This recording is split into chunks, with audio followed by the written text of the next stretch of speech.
으로 금년이 마지막 주일이다라고 말씀드렸어요. 이제 다음 12월, 대개 12월이 들어가면 아직 안 끝나신 동네가 있는데 이제 끝내시고 있다가 하시기 바랍니다. 12월이 되면 교회력으로는 새해를 맞이하게 되고요. 새해를 맞이하게 되는 교회력의 첫 주일은 이름이 많습니다. 대강절, 강림절, 대림절 이런 많은 이름들이 있는데요. 강림절은 괜찮죠. 대강절은 조금 아닌 것 같아요, 이름이. 그리고 이제 저는 주로 이제 대림절이라고 쓰는 편인데, 대림 기다린다는 거죠. 주님의 오심. 2000년 전에 이 땅에 오셨던 초림의 예수님. 다시 오시마라고 말씀하셨는데 다시 오시겠죠. 구름 타고 오신다라고 하신 말씀처럼 다시 오실 터인데 그 오시는 주님을 기다린다. 그런 의미에서 대림절이 시작되고 대림절이 시작되면 기다리는 의미, 상징적인 의미에서 촛불을 하나씩 밝힙니다. 그래서 성탄절까지 우리가 촛불을 이렇게 밝히게 되는 일들이 있을 겁니다. 교회력으로 살펴본다면 한 해를 돌아볼 그런 시점이고요. 또 이제 그냥 우리가 사용하는 달력으로 한다면 이제 12번째 하나만 남아있죠. 11번째인 11월 달 우리가 어떻게 살았나 돌아보아야 할 시간이고 올 한 해도 우리가 함께 돌아볼 수 있는 시간이 되면 좋겠습니다. 특별히 우리 기도해 주신 조기만 장로님 회개의 기도를 드리셨죠. 교회의 회개, 국가적인 회개 이런 회개의 기도를 드려주셨는데 그런 회개하는 마음들이 우리 가운데도 있었으면 좋겠고요. 또 회개하고 용서받는 그런 시간들이 되어지기를 바랍니다. 자, 오늘 말씀 가운데 보면 비유의 말씀이라고 되어 있죠. 그 비유의 말씀 가운데 마지막 부분에 가보면은 이런 말씀이 있었어요. 오늘 밤에 내 영혼을 도로 찾으리니 그러면이라고 말씀되고 있죠. 오늘 밤에 내 영혼을 다시 찾겠다, 도로 찾겠다. 무슨 의미일까요? 죽는다라는 얘기죠. 내가 오늘 죽음을 맞이하겠다 그런 의미의 말씀인데 여기에는 단순히 죽음의 의미만 담겨져 있는 것이고요. 이 사람이 천국으로 가느냐 지옥으로 가느냐 구원의 문제가 어떠하냐라고까지는 언급하고 있지 않습니다. 그런데 오늘 하나님께서 하셨던 물론 비유의 말씀이기는 합니다마는 오늘 밤에 내 영혼을 도로 찾겠다라고 하는 이 말씀을 생각하면서 우리가 전도하는 그 방법 중에 하나인데요. 그 전도는 이렇게 시작이 됩니다. 오늘 죽어도 천국에 갈 자신이 있으신가요? 라고 물으면서 시작이 돼요. 어쩌면 구원파의 그 전도 방법하고도 비슷하다라고 생각해 볼 수가 있겠는데 구원파가 전도해서 전도받아 보신 적 있으신가요? 없으셔요? 구원파는 어떻게 전도한다고 그러죠? 구원받으셨나요? 라고 묻는다는 거죠. 그리고 구원받았다 그러면 언제 구원받으셨나요? 이렇게 묻는다는 거죠. 조금 비슷하기는 한데요. 자, 어쨌거나 이렇게 시작되는 전도의 방법이 있다는 거예요. 오늘 죽어도 천국에 갈 자신 있으십니까? 제가 이 질문을 여러분에게도 여쭙고 싶어요. 오늘 밤에 하나님이 오라고 부르시면 천국 가실 자신 있으십니까? 예, 묻어서 하시는 건 아니겠죠? 우리는 그렇게 믿습니다. 예수 그리스도를 믿음으로 구원에 이르게 된다는 사실을 믿지요. 물론 교리적인 것이기는 합니다만은 특별히 로마서 같은 경우를 보면 이신득의, 그래서 믿음으로 의로움을 얻는다. 혹은 이신칭의, 그래서 믿음으로 의롭다고 칭함을 받는다. 결국 믿음으로 구원받는다라고 하는 것을 말씀하고 있는 것이 로마서의 말씀이고요. 에베소서 2장 8절에 보면 하나님의 은혜로 말미암아 믿음으로 구원을 얻었나니 라고 말씀하고 있죠. 거기도 우리가 구원을 얻는 것은 오직 믿음이다 라고 증거하고 있고요. 행위로서 구원받는 것은 아니다. 어떤 노력, 수고, 업적 이런 것을 통해서 구원을 받는 것은 아니다라고 말씀을 하고 있죠. 예수님은 말씀하시기를 우리가 믿을 때에 영생을 얻었고 심판에 이르지 아니하나니 사망에서 생명으로 옮겼느니라, 그렇게 말씀해 주셨어요. 어느 때예요? 믿을 때에. 누구를 믿을 때에? 예수님 믿을 때에 어떻게 된다고요? 영생을 얻었고. 어디에 이르지 않아요? 심판에 이르지 아니하나니. 어디서 어디로 옮겨요? 사망에서 생명으로 옮겼느니라, 그렇게 말씀을 합니다. 믿을 때에, 우리가 하나님의 아들이신 예수 그리스도를 믿을 때에 그 하나님의 아들이신 예수 그리스도께서 우리의 죄를 담당하시고 십자가에서 죽으셨다고 하는 사실과 또 부활하셔서 다시 오실 것이라고 하는 사실을 우리가 믿을 때에 영생을 얻었다, 심판에 이르지 않는다, 사망에서 생명으로 옮겼다라고 우리의 구원에 대해서 말씀을 하고 있습니다. 아까 제가 오늘 죽어도 천국에 갈 자신 있으십니까? 라고 여쭈었을 때 다 대답하신 건 아니에요. 대답 못하신 분들 계시더라고요. 그런 분들을 향해서 예수님은 이런 말씀을 우리에게 주세요. 너희는 마음에 근심하지 말라. 하나님을 믿으니 또 나를 믿으라. 혹시 자신 없으신 분 예수님 말씀 오늘 들으시기를 바랍니다.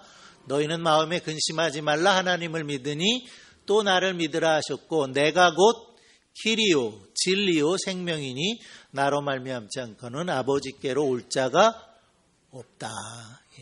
그래서 오직 예수 그리스도만이 우리의 길이 되시고 우리의 생명이 되심을 말씀해주고 있음을 우리는 보게 되고요. 또 우리는 그렇게 믿고 있습니다. 그렇게 확신하시는 여러분들 되시기를 바랍니다. 자, 오늘 우리가 함께 읽은 말씀, 시작은 한 사람의 질문에 의해서 시작이 되었습니다. 질문이라기보다는 부탁을 해온 거죠. 예수님께 이런 부탁을 했어요. 선생님, 내 형을 명하여 유업을 나와 나누게 하소서. 아마 아버님이 돌아가신 것 같죠.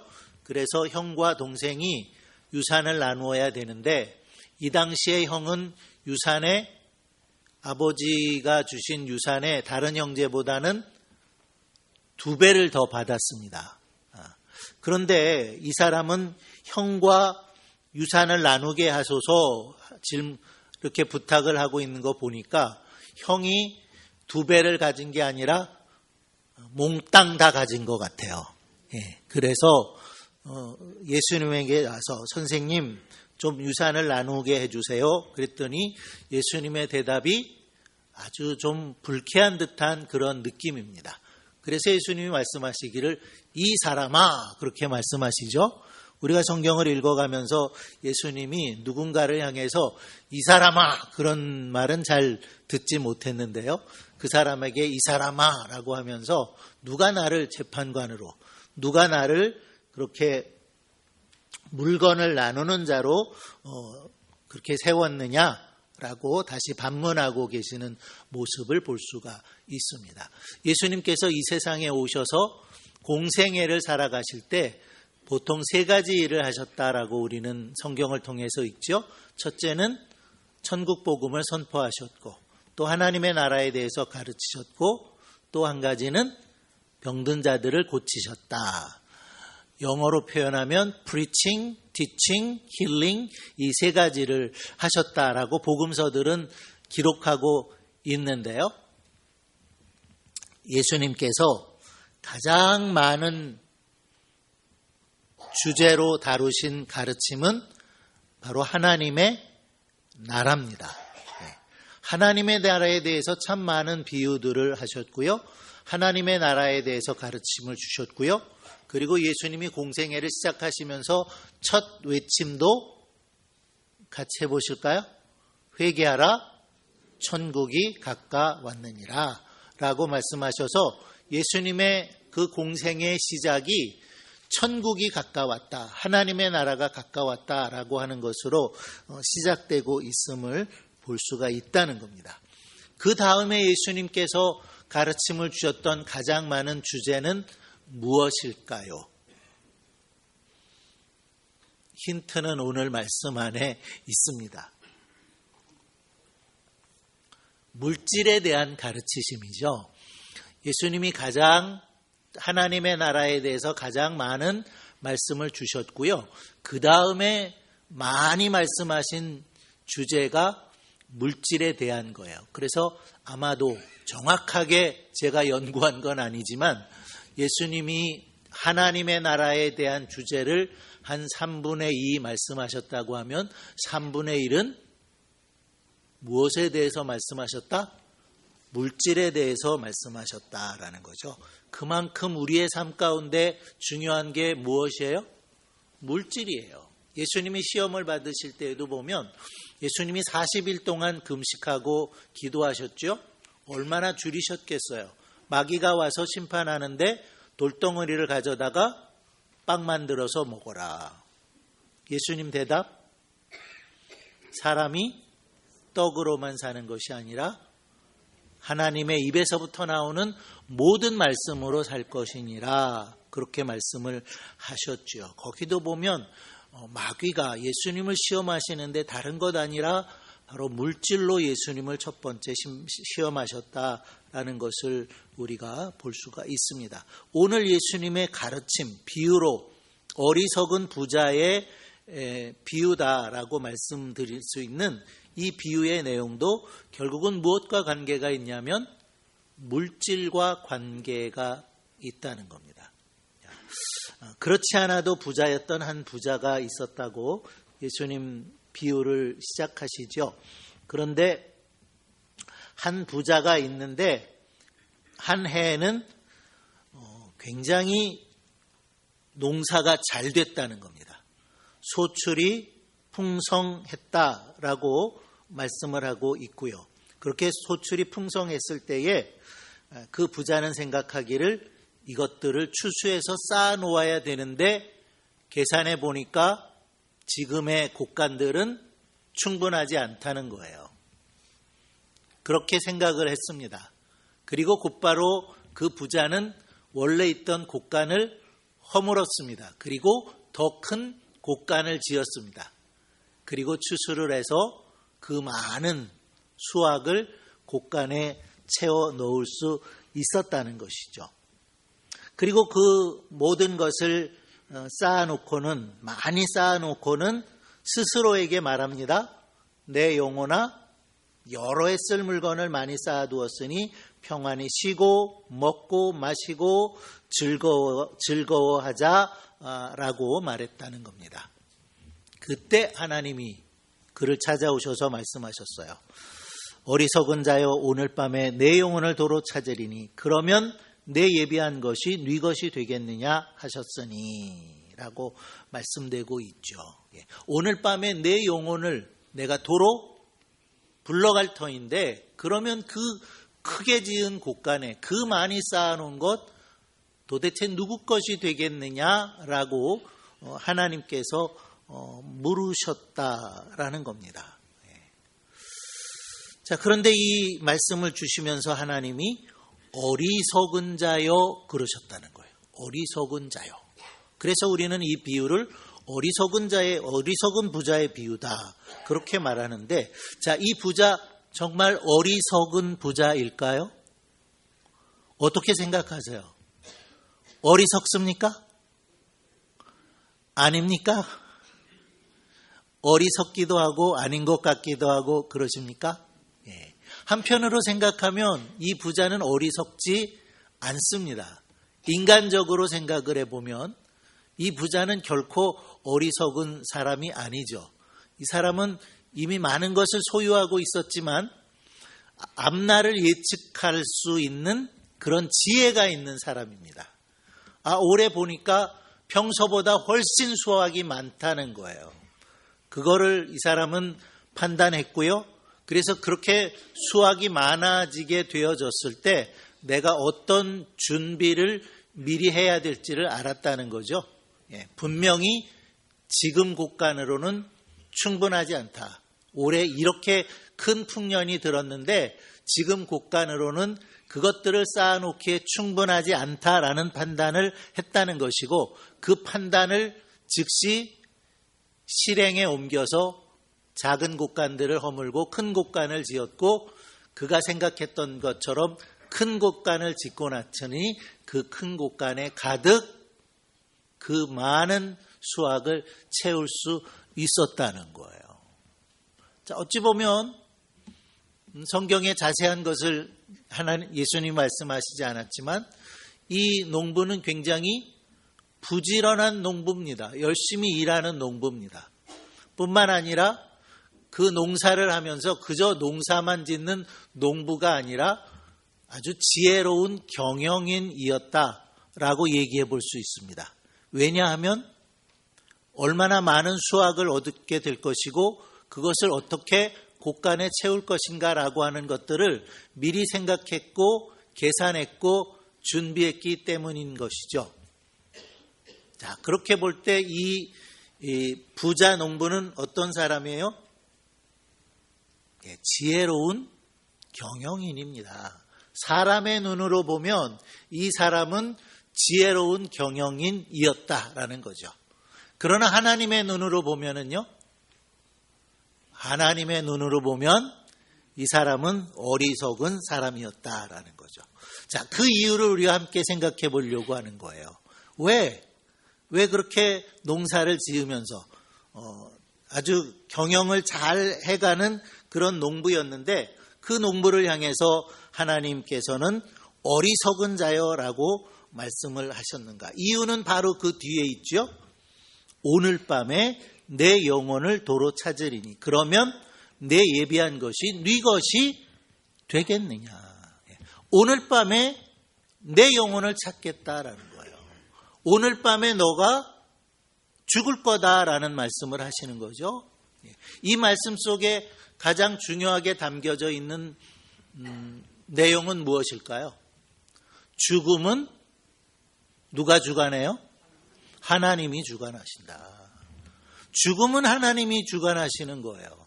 우리가 마음대로 태어나지 않았어요. 태어날 때에도 우리가 몇 년도에 어느 나라에 어느 집안에 태어나겠다라고 하고 태어나지 않은 것처럼 죽음도 마찬가지입니다. 오히려 출생은 순서가 있다라고 말하지만 죽음은 순서도 없다라는 말을 하는 것처럼 죽음은 우리가 마음먹은 대로 되는 것이 아니라는 거예요. 내가 경영하고자 하는 대로 내 인생이 그대로 경영되는 것이 아니라는 것을 말씀하면서 그렇기 때문에 그것을 깨닫지 못하고 있는 그 부자를 향해서 너는 어리석은 자다라고 주님이 말씀하고 있다는 거죠. 자, 이 부자의 생각은 너무 단순해요. 많은 수확을 거뒀다는 거죠. 많은 것 여러 해 쓸 것을 쌓아놓았다는 거예요. 그거 몇 해나 갔을까요? 10년, 20년 갔을까요? 네, 거기까지는 생각 안 해도 많이 쌓아놓으면 오래 사시나요? 은행의 통장에 예금이 많으면 오래 사나요? 재산이 많으면 오래 사나요? 아니죠. 지금 건강이 좋으면 오래 사나요? 그런 것도 아니에요. 건강은 언제 상할지 몰라요. 그죠? 언제 어떤 병이 발생할지도 모르는 겁니다. 때문에 생명이라고 하는 것은 돈이 많아서 오래 사는 것도 아니고요. 또 지금 당장 건강하게 하다고 해서 오래 사는 것도 아니더란 말입니다. 단지 돈이 많다면 좋은 의료 서비스는 받을 수가 있겠죠. 돈이 많다면 조금 생명을 더 연장할 수도 있을런지 모르겠습니다. 돈이 많다면 없는 사람보다는 더 품위 있는 장례식을 치를 수 있을지도 모르겠어요. 그러나 살고 죽는 것은 사람에게 달려있지 않습니다. 하나님께 달려있기에 하나님은 이 부자를 향해서 어리석은 자요라고 말씀했고, 우리는 성경이 이렇게 말씀하죠. 내일 일을 너희가 알지 못하는도다. 너희 생명이 무엇이뇨? 너희는 잠깐 보이다가 없어지는 안개니라. 내일 일을 알지 못한다는 거예요. 뿐만 아니라 아침 안개와 같아서 너무나 순식간에 사라져 버리고 마는 한나절을 가지 못하는 그런 생애가 바로 우리가 살아가고 있는 생애라는 거예요. 솔직히 말하면 내일 일을 알지 못하는 거죠. 예배 끝나고의 일도 우리가 알지 못해요. 그죠? 예배당을 나가다가 무슨 일이 또 생기는지 몰라요. 주차장에서 또 무슨 기분 나쁜 일이 생길 수도 있겠죠. 그런 것들을 우리가 다 알지 못한다는 겁니다. 더군다나 성경은 분명히 이렇게 말씀하세요. 여호와는 죽이기도 하시고 살리기도 하신다.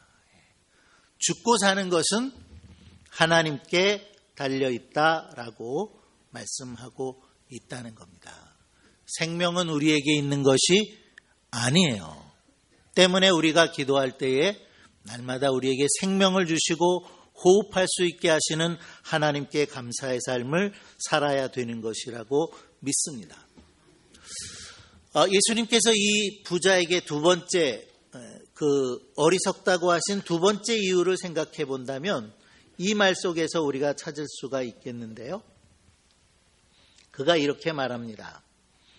자기 영혼에게 말했다는 거예요. 자기 스스로에게 말했다는 거겠죠. 내가 내 영혼에게 이르되 영혼아 여러에 쓸 물건을 많이 쌓아두었나니 평안히 쉬고 먹고 마시고 즐거워하자 그랬다는 거예요. 여러 해 쓸 물건을 많이 쌓아두었으니 라고 말하면서 평안히 쉬고 먹고 마시고 즐거워하자 그랬는데요. 평안히 쉬고 먹고 마시고 즐거워하는 것은 결코 잘못된 일이 아닙니다. 죄도 아닙니다. 그러나 여기서 문제 삼을 일이 있죠. 많은 물질을 가지고 있으면 평안합니까? 마시고 먹고 하는 일에 있어서는 더 좋은 거를 먹고 마실 수 있을 것 같아요. 많은 것을 가졌다고 해서, 많은 재물을 가졌다고 해서 반드시 평안하냐, 샬롬이 이루어지느냐, 즐겁느냐. 제가 일부 예배 때는 돌아가신 분, 이렇게 예배 마치고 돌아가시는 분들한테 1,000만 원씩 드렸어요. 근데 2부 예배는 2부니까 2,000만 원씩 드릴게요. 자, 나가실 때 2,000만 원씩 받아서 가시는데 그냥 드리는 게 아니고 내일 도로 주세요. 내일 도로 주세요. 자, 2,000만 원씩 현찰로 드릴게요. 벌써 고민하시네, 권사님. 2,000만 원 이거 어떻게 해요? 예? 제가 하루만 보관했다가 가져오십시오 라고 부탁을 드렸는데 이 2,000만 원 어떻게 할까요? 집에 완벽한 금고 있으십니까? 아니면 땅 파고 묻어두실래요? 은행은 오늘 못 가실 것 같고, 그죠? 1,000만 원 자동으로 입금이 되려는지 모르겠어요. 걱정되시죠? 오히려 돈이 많으면 평안하지 않습니다. 그렇게 즐겁기만 할 수도 없다는 거죠. 제가 2,000만 원 드리지 않을게요.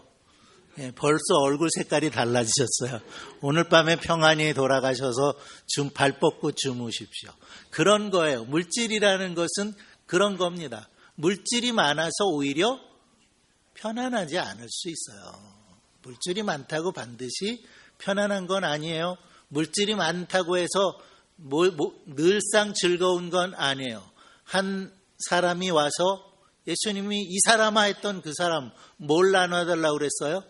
유산 나눠달라고 그랬죠. 무엇이 더 중요합니까? 형제 간의 우애가 중요합니까? 물질이 중요합니까? 답은 다 아시죠? 그런데 왜 갈등하나요? 왜 형제 간에 재판을 하러 가나요? 결코 즐거운 일 아니죠? 재물이 항상 우리에게 평안을 가져다 주고 항상 즐거움을 가져다 주는 것은 아니더라는 겁니다. 오히려 성경은 이런 고백들을 하고 있어요. 하박국이 고백하고 있는 말씀 잘 아시죠? 비록 무화과 나무가 무성치 못하며 포도나무에 열매가 없으며 감람나무에 소출이 없으며 밭에 식물이 없으며 우리의 양이 없으며 외양간에 소가 없을지라도 나는 여호와를 인하여 즐거워하며 나의 구원의 하나님으로 인하여 기뻐하리로다. 하박국이 무엇이 없다고 지금 노래하고 있습니까? 한마디로 말하면 나 아무것도 없다. 가진 게 아무것도 없다는 거예요. 그래서 슬퍼했습니까? 하나님 이게 뭐예요? 그러지 않았다는 거죠. 없을지라도 아무것도 없을지라도 나는 여호와를 인하여 즐거워하며 나의 구원의 하나님으로 인하여 기뻐하리로다라고 했고, 다윗은 여호와는 나의 목자시니 내가 부족함이 없습니다라고 노래했던 것을 우리는 기억합니다. 재물이 없어도 즐겁게 노래할 수 있습니다. 재물이 없어도 여호와는 나의 목자시니 내가 부족함이 없다라고 노래했던 다윗처럼 우리는 평안함을 누릴 수 있다는 것을 기억하시기를 바랍니다. 자, 마지막으로 한 가지를 더 생각해 본다면 이 어리석은 부자는 너무나도 이기적이고 자기 중심적인 사람이었다라는 사실을 우리가 보게 됩니다. 그의 말을 다시 한번 보면 그의 말은 이렇습니다. 내가 이렇게 하리라. 내 곡간을 헐고 더 크게 짓고 내 모든 곡식과 물건을 거기 쌓아두리라. 내가 내 영혼에게 이르되 뭐가 많죠? 내가 많아요.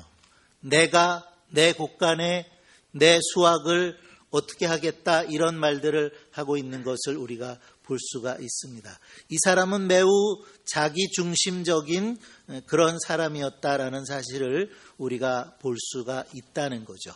그가 특별히 죄를 지었다라는 얘기는 여기에 없습니다. 죄 때문에 지옥에 갈 것이다라는 말씀도 없습니다. 그러나 우리는 이 말씀 속에서 이 부자는 무척이나 자기 중심적이라는 사실을 보게 되는 것이고, 그 증거로서 그는 하나님의 법을 지켜나가는 사람은 아니었다라는 사실을 봅니다. 농사를 짓지 않는다 할지라도 우리는 하나님께서 추수할 때에 무엇은 남겨놓으라 말씀하신 거 알고 계시죠? 무엇을 남겨놓으라 그러셨어요? 밭 모퉁이는 남겨놓아라. 포도 열매를 딸 때에 열매를 다 따지 말아라. 떨어진 이삭들 열매들은 줍지 말아라 라고 하셨다는 사실을 기억합니다. 그것은 가난한 사람들을 위함이었고 나그네와 고아와 과부들을 먹게 하려고 하나님께서 그와 같은 것들은 남겨놓으라고 말씀하셨던 것을 우리는 기억합니다. 하나님은 우리가 혼자의 욕심을 채우며 탐심을 채우며 살아가기를 원하시지 않습니다. 오히려 하나님은 부자들을 향해서 이렇게 말씀을 하셨어요. 내가 이 세대의 부한 자들을 명하여 마음을 높이지 말고 정함이 없는 재물에 소망을 두지 말고 오직 우리에게 모든 것을 후히 주사 누리게 하시는 하나님께 두며, 잘 들으세요. 선한 일을 행하고 선한 사업에 부하고 나눠주기를 좋아하며 동정하는 자가 되게 하라고 말씀하고 있다는 것입니다. 우리는 물질을 떠나서 살 수는 없어요. 그러나 주님은 분명히 우리에게 이렇게 말씀하셨습니다. 한 사람이 두 주인을 섬기지 못할 것이니 혹 이를 미워하며 혹 저를 사랑하거나 혹 이를 중히 여기며 저를 경히 여김이라. 너희가 하나님과 재물을 겸하여 섬기지 마라. 못하느니라 그러셨습니다. 하나님과 재물은 겸하여서 섬길 수 없는 거라는 겁니다. 결국 우리가 섬겨야 할 분은 오직 하나님 한 분이시고, 우리가 정말 부요해야 할 분은 물질이 아니라 하나님이시라는 겁니다. 그런데 오해는 하지 마세요. 다 가난해지자고 말씀드리는 것은 아닙니다. 물질에 대해서 우리가 어떤 신앙관을 가져야 되는지, 물질에 대해서 어떤 가치관을 가지고 살아가야 되는지 주님은 오늘 어리석은 부자의 비유를 통해서 말씀하셨다고 믿고요. 그런 이유에서 어떤 분은 그런 이야기를 했다고 그러죠. 몇 번 제가 말씀을 드렸는데, 정말 우리가 거듭나야 할 때에 거듭나야 할 것이 하나 더 있다는 겁니다. 우리가 회개하고 거듭난다라고 하는데, 정말 이것이 거듭나야 거듭나는 것이다 라고 말한 것이 있어요. 혹시 그것이 무엇인지 아시겠습니까? 지갑이라는 거예요. 지갑이 거듭나야 정말 거듭났다는 거예요. 어떤 분은 호주머니라고 그러더라고요. 지갑이 없으면 호주머니에 그거를 넣어서 그런지, 호주머니든 지갑이든 그것이 거듭나야 우리가 진정 거듭난다는 거죠. 물질에 대해서 우리가 정말 주님이 말씀하시는 그런 가치관을 가지고 살아갈 수 있는 우리들이 되어서 물질에 부요하기보다는 하나님께 부요하기를 갈망하시는 성도님들이 되시기를 바랍니다.